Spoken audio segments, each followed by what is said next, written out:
Sa Masbate, pagpapatuloy ng Philippine Coast Guard ngayong araw ang pagsisid sa lugar kung saan natagpuan ang eroplanong sinakyan ni Secretary Jesse Robredo. Hahanapin nila ang kanang makina ng eroplano. Ayon kasi sa aide ni Robredo na si June Abrasado, ito ang nagkaproblema ng bahagi ng eroplano. Mula sa Masbate, may news to go si John Consulta live. John. Hawi pasado alas 9 nga ng umaga nang mamataan natin ang pagkilos na nito mga tauhan ng Philippine Coast Guard dito sa may bahagi ng Ticao Channel para nga puntahan yung lugar na pinaniniwala ang kinilalagyan nitong kanang makina ng Piper Seneca plane. Sa utos na ibinigay ni DOTC Secretary Mar Rojas ay kailangan daw na gawin ang lahat para ma-recover ang kanang makina ng eroplano. Ayon kay Amado Soliman, Vice Chair ng Aircraft Accident Investigation and Inquiry Board ng Civil Aviation Authority of the Philippines o CAAP, mahalaga raw na mabawi ang naturang makina para masimulan ang investigasyon dahil ito ang sinasabi ni Police Inspector June Abrasado na siyang nagkaproblema sa gitna ng paglipad ng Piper Seneca plane na sinakyan ni DILG Secretary Jesse Robredo. We have to have that right engine. It's still in the sea because that is our focal point of investigation, because that is the evidence that is most needed, because that's the cause of the accident, because it failed, no? And yet still there in the sea. Pero iginit ng CAAP na bukod sa makina ay sisilipin din nila kung nagkaroon ng human error, lalo pat lumalabas sa mga report na nakuha ng mga divers na ang labi ni Captain Jesu Pabahinting ay nasa kanang upuan o pwesto ng co-pilot sa eroplano at ang co-pilot naman ang nakaupo sa kaliwa. Normally, on a flight, especially with a VIP like that, it's not a training flight. You have to be on the left because the pilot in command is on the left.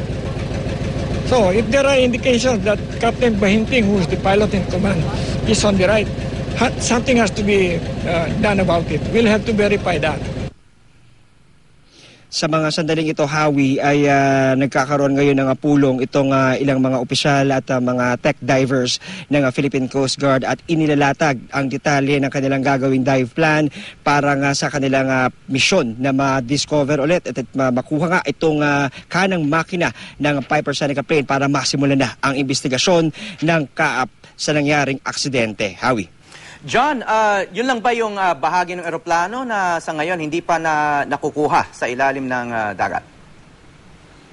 Hawi, meron pang mga ibang mga debris na naiwan doon sa ilalim nga ng ocean bed nitong Ticao Channel. Pero ayon sa CAAP, essential na kailangan makuha o mabawi itong kanang makina ng Piper Seneca plane dahil ang mga pahayag ng CAAP ay doon yung kanilang sinisilip, doon yung direksyon ang kanilang investigasyon dahil base na rin doon sa mga accounts ni June Abrasado ay ito nga raw yung tumigil in mid-air at siya nga pinagmula ng problema ng Piper Seneca plane na naging o nauwi na sa pagbagsak nito dito sa Masbate, Hawi.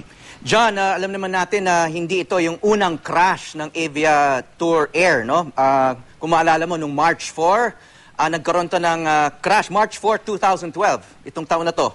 Nagkaroon ng crash sa Camiguin, may 2 namatay. At sinabi rin noon ng CAAP, itong Civil Aviation Authority of the Philippines, na mag-iimbestiga sila. 6 na buwan na yung nakalipas. Meron na bang balita o impormasyon tungkol sa probe o investigasyon na gagawin daw ng CAAP noong March? Hawi, tama ka doon. Ano? Sinubukan natin tanungin itong si Amado Soliman, ng Vice Chairman nga ng Aircraft Accident Investigation and Inquiry Board ng CAAP. At doon sa ating pagkatanong, in-acknowledge niya, Hawi, kinumpirma nga niya ito nga naganap na pagbagsak noong March 4 ng isang eroplano ng kumpanyang Aviatur. Pero tumanggi siya, no, na magbigay ng anumang pahayag. Tiko muna siya sa mga sandaling ito at ang binigay niyang pahayag ay meron lang siyang kailangang gawing meeting at saka na lang daw siya magbibigay ng ibang impormasyon kaugnay sa nangyaring crash. Hawi. Alam natin na suspended ngayon yung Aviatur Air, no? Alam mo ba kung sinuspinde ng CAAP yung Aviatur nung naganap yung unang trahedya noong Marso? Howie, lumalabas doon sa ating pagtatanong ay mukhang ngayon lamang nagkaroon ng aksyon ang kaap laban sa Aviator at ito na nga yung hindi na to yung una na insidente sa ating mga reports at lumalabas na sa ngayon ay gustong tutukan ng kaap muna itong nangyaring pagbagsak dito ng Piper Seneca plane at ang kanilang target ngayon para makausad na yung investigasyon ay mabawi itong kanang makina ng bumagsak na eroplano. Howie. Okay, kumbaga in just 6 months may dalawang fatal crashes itong kumpanyang ito, Aviator Air. Tama ka doon, Howie, kaya nagkaroon ng, of course, ang Task Force Kalihim, merong binigay na pahayag na talaga mahalaga na masilip ng mabuti kung ano nga ba talagang ugat ng problema dahil kabila nga doon sa mga anggulong sinisilip kung bakit bumabagsak yung ganitong klase mga eroplano ay una kung meron bang factor yung panahon o ikalawa, meron bang human error or ikatlo, kung posible ba na hindi na-maintain ng maayos ang mga naturang eroplano, Howie.